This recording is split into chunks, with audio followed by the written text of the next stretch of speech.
All right, back on the Young Turks from the weekend. Cenk, Uygur, and Kasparian with you guys. Huge show ahead. Donald Trump takes us on wrong. We take him on. That's coming on and up in a second. Alex Jones, child porn, same sentence. We'll explain later in the program. Okay, no, it's real. It's real. You'll see. Yeah. And Donald Trump, of course, clownish in 1,000 different ways, but also really, and about the ABC interview, we'll get to that later. But also 3 massively important stories about war, with possibly Venezuela, Iran, and Russia, kind of. Okay, so those are mega important. Don't lose sight of those, okay? So we're gonna do all that for you guys today. As usual, let me tell you some fun things that are coming up. Tomorrow, round 2, justice is coming. Okay, Just Democrats tomorrow going to unveil a new candidate against an incumbent. And this one's gonna be a doozy. People don't know this one. They knew Cuellar was coming. That was announced a long time ago. Tomorrow on the Young Turks, you get to meet the new candidate taking on an incumbent. My guess is that Washington will panic over this one. So can't wait, can't wait. So don't miss the show tomorrow when we drop that bomb. Okay. Then number 2, we are going to go to Miami to cover the presidential debate there. We hope that you show up there soon. We'll be, actually they're already up on tyt.com, available to everybody. So they're not yet up on the platforms like YouTube and Facebook, but go to tyt.com if you haven't. Check out our videos from Cedar Rapids and Des Moines in Iowa.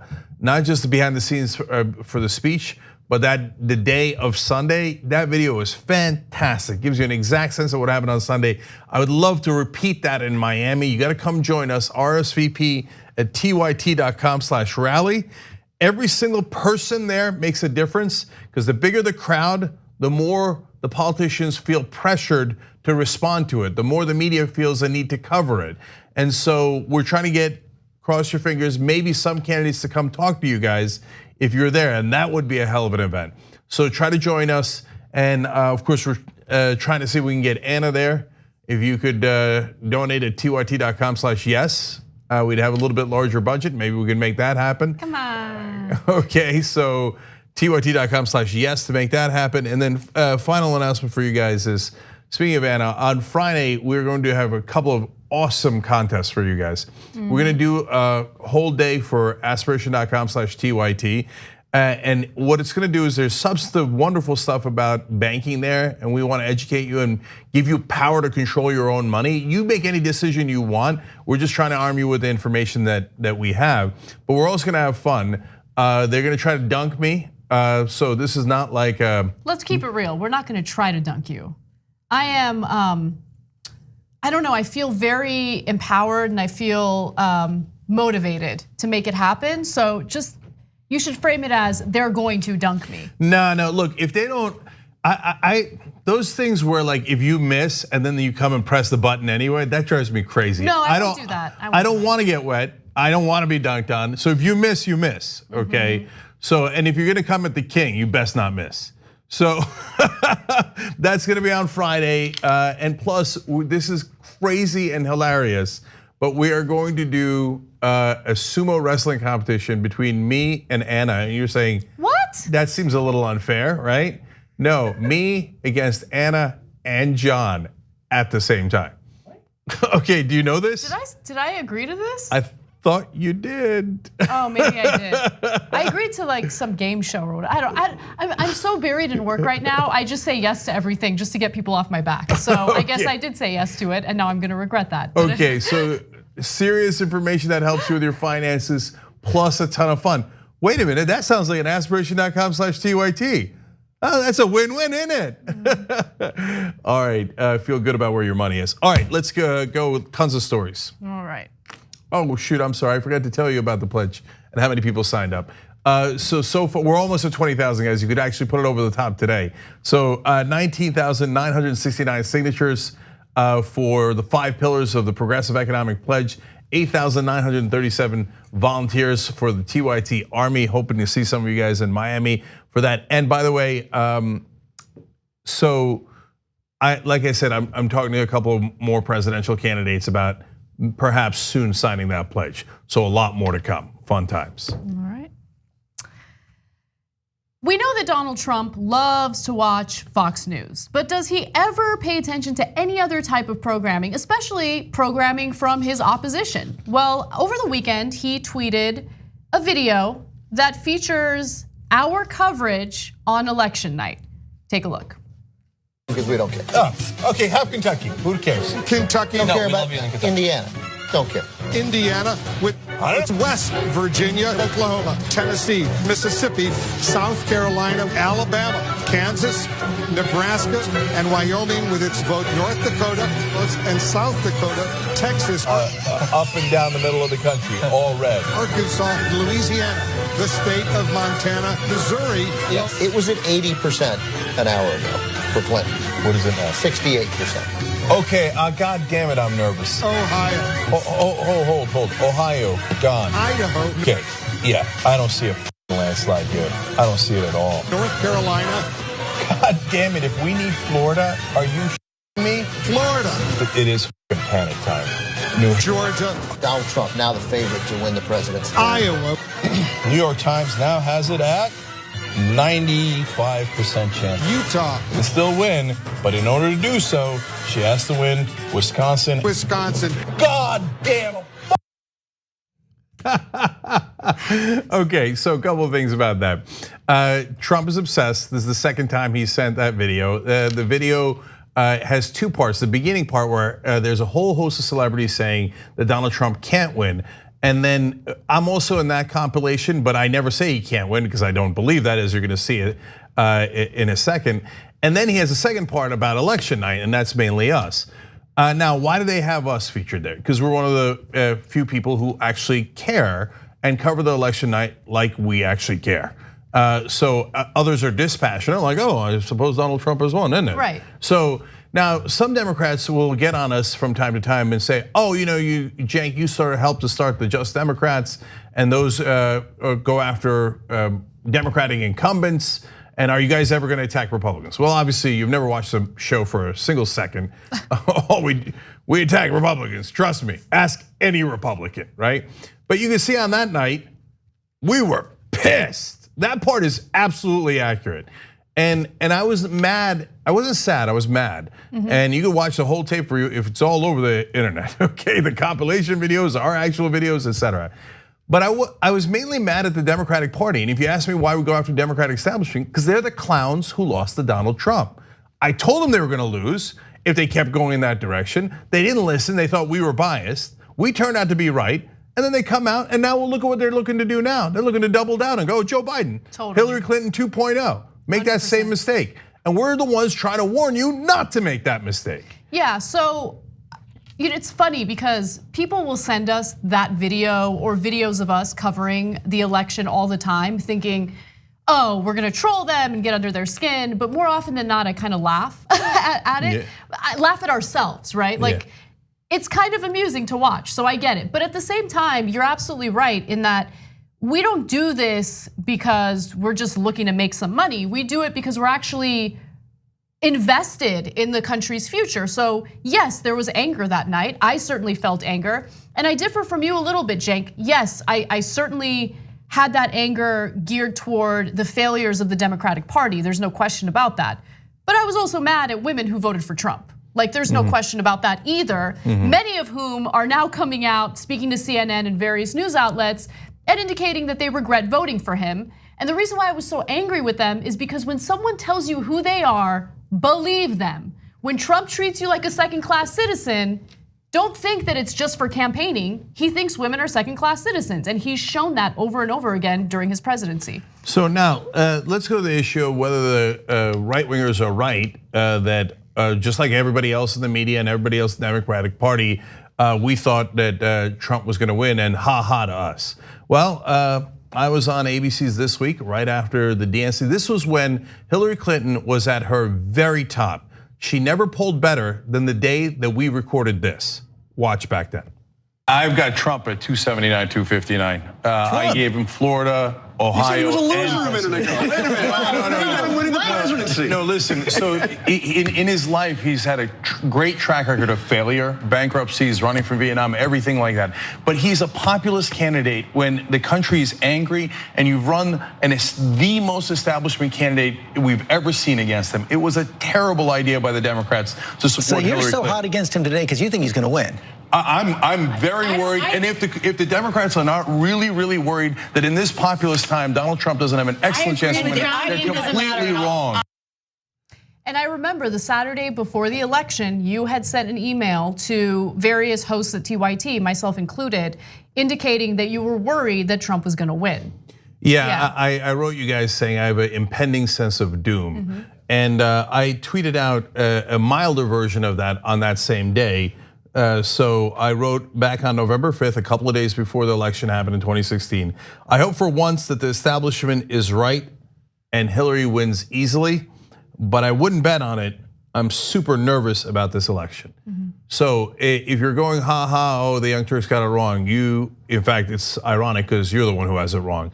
So the polling indicated Hillary Clinton was gonna win. I reported on that and I said, well, if the polling is correct, Hillary Clinton should win, but it is nowhere near where the other outlets have it. I remember we came in on that day and immediately started talking about how New York Times and Huffington Post were wrong.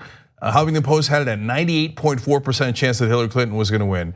Me and Ben Mankiewicz immediately started saying wildly off, totally off. And even on election day, with her winning in the polling, we said, watch out, he still has a very significant chance of winning. And unfortunately, we were right about that. So now I don't notice Donald Trump tweeting out our accurate predictions.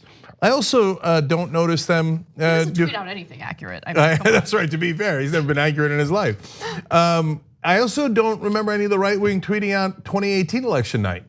Because we show our emotion either way. Okay, we care about the news.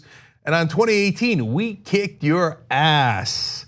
I don't see any right-wing compilations of the night Alexandria Ocasio-Cortez beat Joe Crowley. Hey, if you're a right-winger, Joe Crowley was the #4 Democrat in the House, right? Yeah. I don't see you going around showing our video of me going, down goes Crowley. I don't remember you guys showing the videos of me accurately saying that Ocasio-Cortez would win and that a lot of the Justice Democrats would win, and now there are 7 in the House. So look, it isn't about just going with who you want to win. See, that would be bias. It's okay to have a perspective and say, I do not want Donald Trump to win. And I very much say that today as well as I did in 2016. But the question is, who's actually going to win? Those are 2 separate questions. Yeah. And on that issue, when I support progressive candidates on the left wing, people say, oh, you're biased because you like them. No, we have been accurate about people on the left wing and the right wing when they have a chance at winning, and we've accurately assessed that. And if you thought Just Democrats did well last time, by the way, wait till you get a load of 2020. And more of that is on its way right now, justdemocrats.com. One point that I wanna make is, look, it's just incredible how Trump's mindset is stuck on 2016, right? He's been in this perpetual mode of campaigning. He doesn't have any real interest in being a president. All he wants to do is campaign and also reminisce about 2016. He reminds me of Al Bundy obsessing over his high school football days, right? Like, let's move on. You're the president of the United States. Let's do something a little more productive with your time. And then it also reminds me of athletes who always want to make themselves out to be the underdog, who, somehow manage to overcome all odds and win. Yeah. Like, just move on. Okay, we got it. You won the election. So what are you gonna do after you win the election? Because he hasn't accomplished anything other than engage in trade wars, put us on the brink of war with various countries, Venezuela, Iran, possibly Russia, North Korea. I mean, he's a mess. And anyway. He has only one accomplishment, and that's tax cuts for the rich. Yes. Is that why you voted for him, right wing, who loves to laugh? Guess who's laughing now? You're the schmucks that he took money from and redistributed to his friends at the top, including himself and his family. So look, there's a reason why he's tweeting this today, because this is an old video and he had tweeted it before too. There's one smaller potential reason is now that I'm on CNN, maybe I'm getting under his skin. I think that might be it. Okay, my God, imagine if during the campaign, if I'm on TV all the time, TV that he's watching, I'm gonna get under his orange skin so bad. That loser, man, I'm gonna go after him and like no one's ever gone after him. And so that's going to be wonderful. But the larger reason is the polling came out and he's getting shellacked by the two leading Democratic candidates. Both Biden and Sanders now has a bigger lead than Biden does against Donald Trump. So Trump's like, oh, the socialists, crazy Bernie. Look, crazy Bernie's kicking your ass by 12 points. He actually has the biggest lead against Donald Trump. Why? A populist that actually wants to help people and raise their wages and isn't full of crap like Donald Trump. So that's the real danger, and that's why he's panicked and sending out these nostalgia videos about 2016, because it looks like 2020 is gonna be pretty bleak for him. And if you're not sure, hey, right wing, TYT.com, come and see on election night. Yep. All right, let's move on to some foreign policy. Senator Lindsey Graham is notably a war hawk, and he has been pushing for US invasion in Venezuela for months now. The latest example includes an interview he did where he essentially says, hey, maybe we need to go after Venezuela just to teach all these other countries a lesson. Take a look. Maduro is still in charge in Venezuela. North Korea is still shooting rockets, and Iran is hitting tankers. Is this a big time for the president? It's a time of testing. He said Maduro has to go. He's right. Give Cuba an ultimatum. Without Cuba, Maduro doesn't last one day. Tell Cuba to get out of Venezuela. Do what Reagan did in Grenada. Put military force on the table. When it comes to rocket men, letters don't matter anymore to me. It's performance. We need points on the board. Start with your own backyard. Tell Cuba, if you're not out of Venezuela in a week and people are starving and dying in Venezuela because Maduro is such a thug, then we're making a mistake. Fix Venezuela and everybody else will know you're serious. We need points on the board, as if this is some sort of game, as if getting the United States involved in any type of military action against Venezuela is nothing more than some football game. I mean, this is ridiculous, and this isn't the first time he's made this point. In fact, he has written a Wall Street Journal op-ed, which we'll get to in just a second, and back in May, he said something very similar, again on Fox News. Let's take a quick look at that, and then Cenk, I want your thoughts. Trump said rightly, Maduro is not the legitimate leader of Venezuela. The entire region supports the Trump approach that Guaido is the legitimate leader. He wouldn't be in power without 6,000 or 7,000 Cuban security forces in Venezuela. I would do exactly what Reagan did. I would give Cuba an ultimatum to get out of Venezuela. If they don't, I would let the Venezuelan military know you got to choose between democracy and Maduro. And if you choose Maduro and Cuba, we're coming after you. This is in our backyard. Trump said that he was for democracy against socialism, and he's drawn a red line when it comes to Maduro. If he doesn't act, everybody in the world is going to think he's weak. If he does act, it helps us with North Korea, Iran, Russia, and everybody else. Okay, so Lindsey Graham is a Class A warmonger, and he is among the worst senators we have ever had. So I'm gonna get back to him in 1 second, but note on mainstream media. It's kind of easy to pick on Donald Trump because he says outlandishly incorrect things, false, misleading, and outright lies over and over again. So relatively easy to fact check him, and he's not part of the establishment, so you're actually not losing much power or access by doing that, right? But Lindsey Graham is part of the establishment. And so when it comes to guys like Lindsey Graham, you got kid gloves on, right? So kids gloves with Lindsey Graham, Mitt Romney, Mitch McConnell, the list goes on and on. But he's 10 times the warmonger Trump is. Trump is the one that's gonna stumble us into a war if any of this stuff comes to fruition. He'll be ultimately responsible. But it is Lindsey Graham that has pushed for every war, and every one of those wars in my lifetime has been an absolute disaster because of warmongers like Lindsey Graham. So now let's break down what he said. He said it'll be like Grenada. Are you serious? Grenada is a tiny little island. Venezuela is a gigantic country. It's gonna be nothing like Grenada. And what are you gonna do? In Grenada, we did a full-scale invasion. Are we doing a full-scale invasion of Venezuela, you moron? I mean, you're calling him a moron, but that's exactly what he wants. He says fix Venezuela and everybody else will know you're serious. Fix Venezuela? So what are you gonna do? You're gonna do a full-scale invasion of Venezuela, and how long is it gonna take to fix it. What does it mean to fix it? So I know the same thing we heard in Vietnam. You got to destroy the village in order to save the village. So apparently we have to bomb and annihilate Venezuela so that we can fix it, right? We're not gonna fix it. If we invade, we're going to bomb it. That's what we're gonna do. And Lindsey Graham and his defense contractor friends and the people who bribed him legally in our insane system are going to celebrate. They're gonna have a little cake at Raytheon and Lockheed Martin, and they're gonna say, Lindsey, way to go, couple more $1 million in bribes coming your way, Lindsey. Absolutely. And no one on TV will call him out. This is insanity to go to war like this against Venezuela. And he says, this will help sever ties with Cuba if we threaten war. We've already threatened war. And Cuba's not going, you think Cuba's making a difference in Venezuela? That Cuba's such a big, gigantic military and economic force that is propping up Maduro, and without Cuba, oh my God, Maduro would collapse in a day. I've heard these fairy tales from these neoconservatives for the last 20 years. All we have to do is just invade Iraq and we'll be greeted as liberators and they'll throw rose petals at our feet.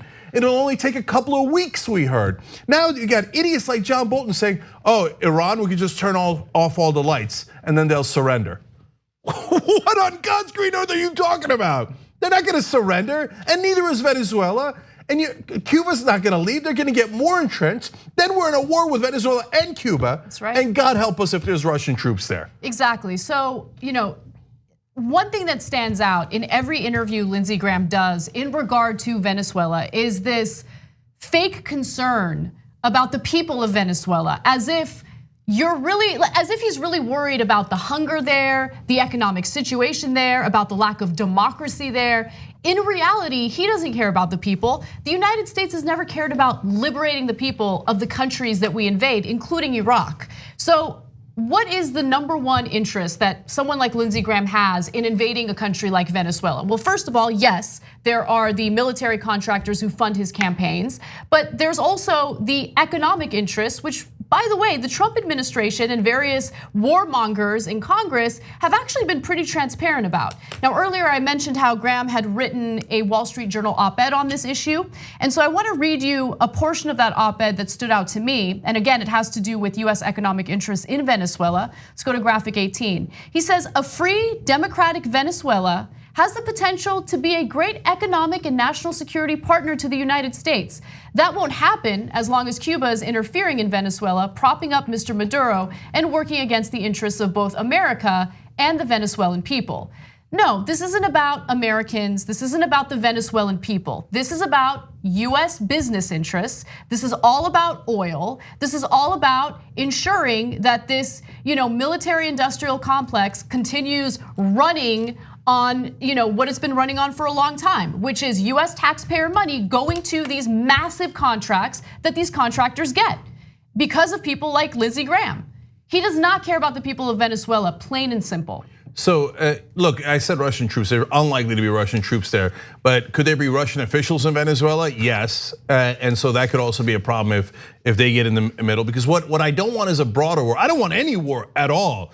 But these idiots will stumble into any war at any time and find a way to make it broader and broader and broader. And then, so finally, to Anna's point, there are dozens upon dozens of dictators throughout the world. But there's 2 that we have chosen to focus on and continually threaten war against. No, not North Korea, which according to the latest results has 30 nuclear warheads already stockpiled. But no, we claim we care about nuclear energy and war and weapons when it comes to Iran. North Korea has them, and Donald Trump says, no, it's okay, I fell in love with their dictator. No, the 2 people that we're worried about, or the 2 countries, are Iran and Venezuela. So out of the dozens of dictators that exist in the world, we happen to pick the 2 that happen to sit on a mountain of oil. What a wild coincidence. And if that wasn't clear enough, John Bolton went on Fox News and said, yes, we are gonna look out for American business interests and specifically American oil company interests. He said it on TV. So just for the rest of the media, focus on why they're actually doing this, and do not give Lindsey Graham or John Bolton the benefit of the doubt. You're not in the business of helping politicians, or at least you shouldn't be. You're supposed to be watchdogs to make sure that you are checking their lies. That's not just Donald Trump. That applies to all politicians, especially ones trying to get our soldiers killed and waste trillions of dollars more now in a war possibly in our backyard. It's about as bad an idea as you can have. It's time to fact check people like Lindsey Graham, who love every single war and is trying to push us into another one. Well, Bolton and Pompeo are on a mission to invade Iran, and we want to give you the update to that story and more when we return from the break. We hope you're enjoying this free clip from the Young Turks. If you want to get the whole show and more exclusive content while supporting independent media, become a member at tyt.com/join today. In the meantime, enjoy this free segment. All right, back at the Young Turks. Old Turk writes in the member section, I hope the latest person adjusts stems or primary rhymes with Pansy Nolosi. Okay, well, come and see. Tomorrow we announce the next challenger against the sitting Democratic incumbent. We're gonna do it on the Young Turks. 6 p.m. Eastern, obviously, is when the show starts on tyt.com. Gabby Marita says, Trump rewatches his election victory more than my husband and I have ever watched our wedding video. 100% true, no question about it. Well, you know, the good news is he keeps watching that video, so he's got a chock full of Young Turks. Do you ever watch your wedding? Have you ever once watched your wedding video? Yeah, I got 2/3 of the way through it because we were showing the kids. Oh, okay. Okay, and then there's all these great like toasts in it. I don't know, we just never made it to that. You know, I was there, it's okay. Yeah, I hear you. Yeah, Roz says, let's be real, Trump is so obsessed with 2016 because it's the only time in his life that he's ever actually won anything, even remotely, semi-legitimately in his life. 100% true. And then you could see it in that ABC video we showed you. He never won a single thing in his life before that. So that's why he's so excited. Anyway, on a lighter note on Twitter, Kelly Christine says, Anna's shirt today is so cute. Thank you. Anna's a TYT fashion icon, killing it lately. Oh, damn, thank you. Okay, all right. And Gaming Pegasus says, just got done moving into a new place and watching #TYT Live. Nice way to spend the afternoon, being reminded of 2016. Watching the establishment make the same mistakes. Those that don't learn from their mistakes, repeat them. And we're right in the middle of it.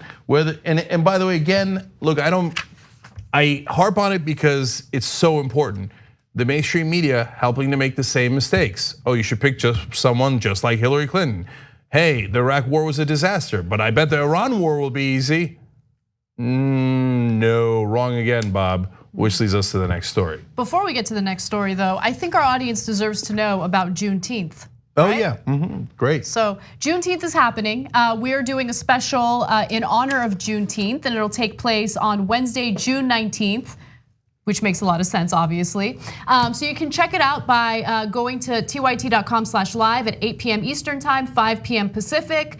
J.R. Jackson will be part of this coverage, and also we have Adrian Lawrence and Brooke Thomas. So there will be more people involved in the coverage, but you should check it out.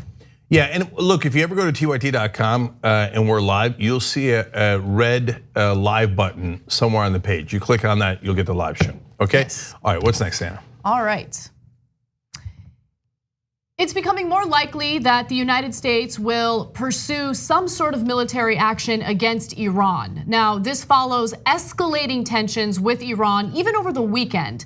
Now, first, there has been an update on what Iran plans to do if European allies to the United States continue to listen to Trump and his threats to force them to follow through with American sanctions against Iran.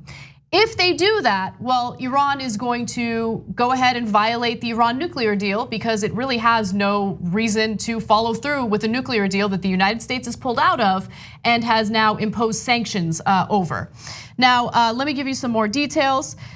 According to the reports, Iran's Atomic Energy Organization said that within days, it expects that the country will have produced and kept in its stockpiles more low-enriched uranium, the sort used to fuel power plants, than allowed by the 2015 deal. So here is an example of them possibly violating the Iran nuclear deal.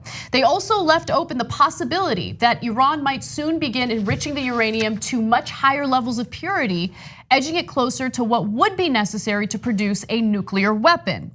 And finally, according to a spokesman with Iran's Atomic Energy Organization, this individual says that Iran might also increase the level of uranium enrichment to 20% for use as fuel for the Tehran research reactor, which the United States actually supplied to Iran back in 1967. Iran says the facility is used to create medical isotopes for use in cancer treatment, but the nuclear agreement limits the level of enrichment to 3.67%. Now, I want to get to some of the rhetoric coming from the Trump administration in just a second, but do you want to jump in, Cenk? Yeah, so very important part of that is if you're saying, well, they're still doing uranium enrichment at 3.67%. No, if it is a low level of uranium enrichment, it cannot be used in an atomic bomb. It is only for nuclear energy reasons that you could use it. So that's just a scientific fact. If they do crank it up to 20%, then yes, they could use it in weapons. So that is why this is such a big story. But just a point of clarification, we say that they would then be in violation of the treaty. That's true, but let's remind everybody that we are already in violation of the treaty. We ripped up the treaty. That's as much of a violation as you could possibly have. So America is saying we're not abiding by the treaty anymore. We put new sanctions on you, and we have forced all of our allies to abide by those sanctions. But even though we're not holding up our end of the deal, you must hold up every single part of the end of your deal. Well, what the hell kind of deal is that? That's not a deal. So it's actually shocking that Iran has stayed in the deal this long. They're saying, and it's only because Europe, Russia, and China have stayed in the deal that Iran did not, quote unquote, violate it yet. But now they're saying, look, guys, in effect, you've all pulled out of the deal because you're going along with the US sanctions against us, and you're also cutting off our financial dealings in the rest of the world. And now America's labeled the Iranian Revolutionary Guard, that's the core of their military, a terrorist group, which means that they cannot do business anywhere in the world. So they say, well, you've left us absolutely no choice. And the fact that Europe, for example, has stayed in the deal doesn't really mean anything to us because you guys are doing the same sanctions we had before the deal. Right. And sorry, the reason that they are saying now that, hey, then we're going to go back to enriching uranium. And there's an extra layer of this that we'll explain in a little bit about how Trump put them in an absolutely no-win situation regarding the specifics. But they're saying, Europe, you can head this off. You just have to not listen to America's sanctions. You can do a work around the sanctions and it's technically legal. If you do that, then we'll continue to abide by the deal. But if you don't, well, then we have no choice because there is no deal. And as much as I can't stand the Iranian government or the Revolutionary Guard or the Ayatollah, on the facts, they are definitely correct. So I also want to just note that the sanctions have hurt Iran economically, but to the point where humanitarian aid is also being impacted. And this was something that Mike Pompeo was on the record saying would not happen. He promised that people would not be hungry in Iran, the people of Iran wouldn't suffer, that humanitarian aid wouldn't be blocked, but that certainly is happening. Now here's the part that everyone should be concerned about. While everyone in the media is focusing on nonsense, the rhetoric coming from Mike Pompeo and the Trump administration indicates that there are plans to invade Iran. So let me give you the details. According to the Jerusalem Post, since Friday of last week, the White House has been holding incessant discussions involving senior military commanders, Pentagon representatives, and advisors to Trump.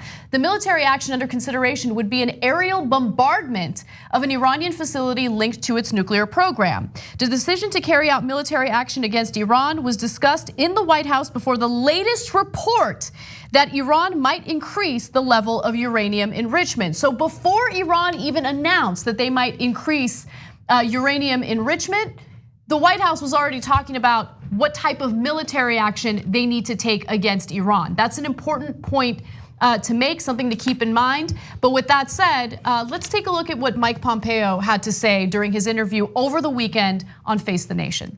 The United States is considering a full range of options. We've briefed the president a couple of times. We'll continue to keep him updated. You say a full range of options. Does that include a military response? Of course. Of course, the president will consider everything we need to do to make sure, right? But what the president said, we don't want Iran to get a nuclear weapon. The previous administration put them on a pathway that virtually guaranteed that they could get there.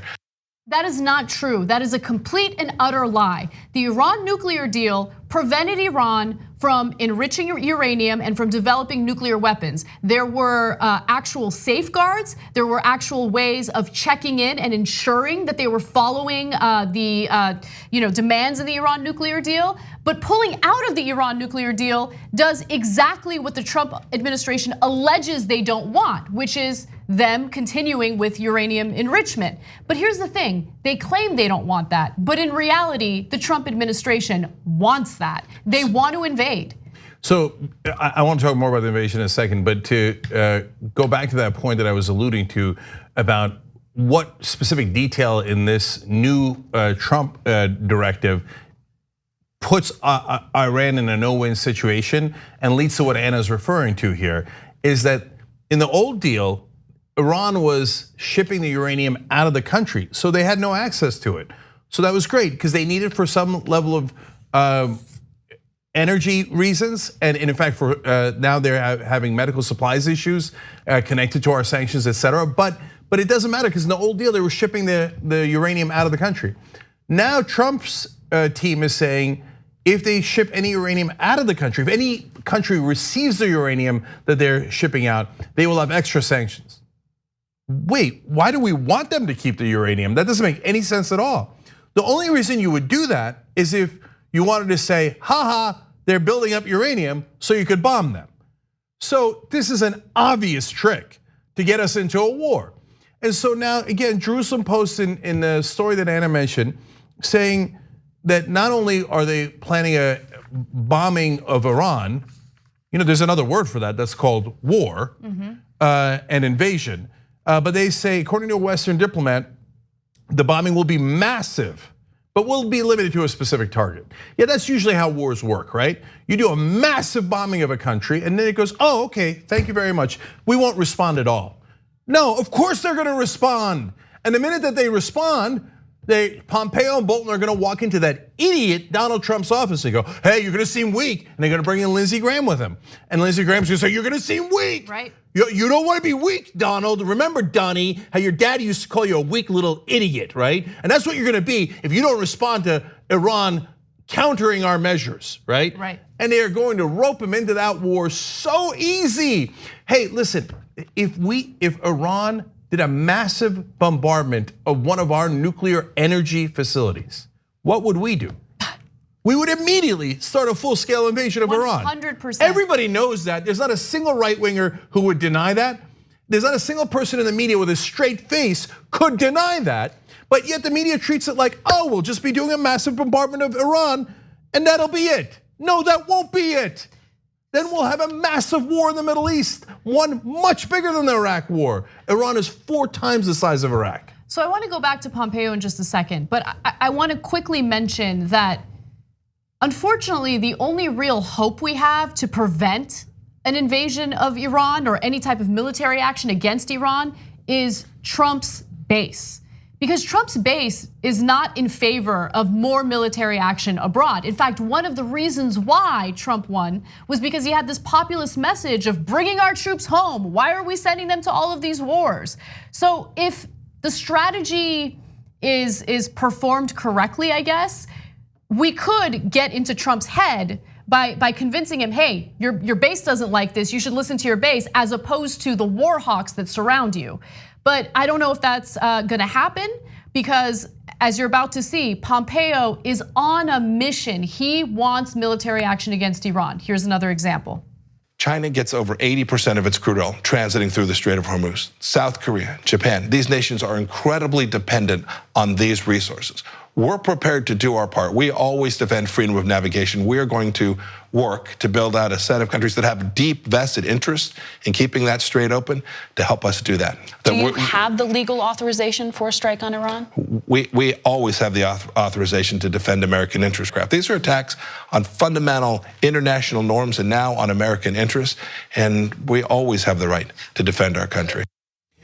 So they claim that, oh, well, Iran attacked a Japanese ship, and so we have a right to defend all the ships there. That is what's gonna give us a justification to start a war with Iran.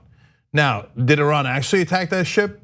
Every eyewitness on the boat says, no, there was no mines planted. It was incoming from the air. So it was either from a plane or just a missile, but it was not planted on the side of the ship as the Pentagon says. So every witness says that what Pompeo is saying is an absolute lie, okay? Now, luckily there's a resistance. And so Adam Schiff, a huge part of the resistance for the Democratic Party. So he goes on television. Let's see what he has to say about the Pentagon's lies trying to get us into a war, and Pompeo and Bolton, the worst neoconservatives in the country, clearly marching us to war. Let's see what he says. There's no question that Iran is behind the attacks. I think the evidence is very strong and compelling. In fact, I think this was a Class A screw up by Iran.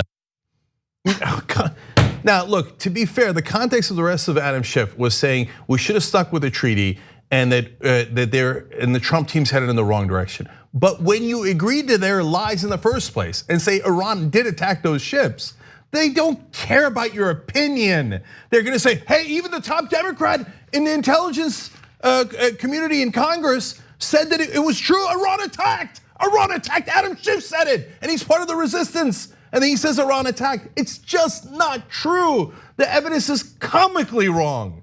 And so, but Schiff goes out there, oh yeah, it's Iran's fault. It's Iran's fault. And by the way, these are the same guys in the Democratic Party who voted for the Iraq War. And now they go, oh golly, gee, I guess, are they gonna attack Iran?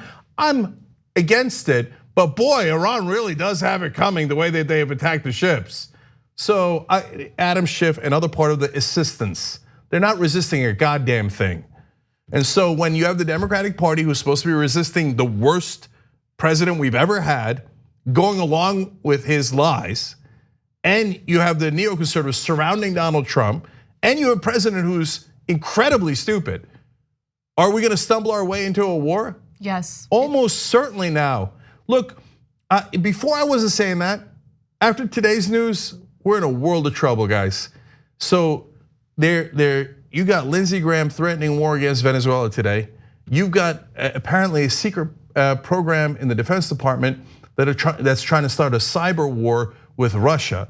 And now you've got massive bombardment of Iran as imminent.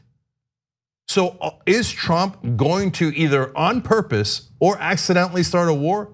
Now I've got it at high certainty. And remember the last factor, those polls that he keeps claiming are fake, he knows for a fact they're true. That's right. He fired his pollsters because they came with bad news saying you're losing by a ton to both Biden and Sanders. Sanders is even beating you worse than Biden, okay? So he's in a panic and his poll numbers have never come close to 50%. He's a deeply unpopular president who has almost no chance of getting reelected. So, and now he's got a bunch of neoconservatives whispering in his ear, oh, you gotta go to war, you gotta go to war. War's the strong thing to do. The voters will see it as strength. No, by the way, Anna's right. I don't know, maybe Trump could shoot someone on Fifth Avenue and get away with it when it comes to his base or Nancy Pelosi and Adam Schiff. But if ever his base is going to feel betrayed, it's when Donald Trump, after saying the Iraq war was a disaster and we shouldn't have gone in, starts a war that is 4 times as large. Well, when we come back from the break, I'm gonna give you the details on cyber war with Russia. This story is out of control. You don't wanna miss it. We'll be right back.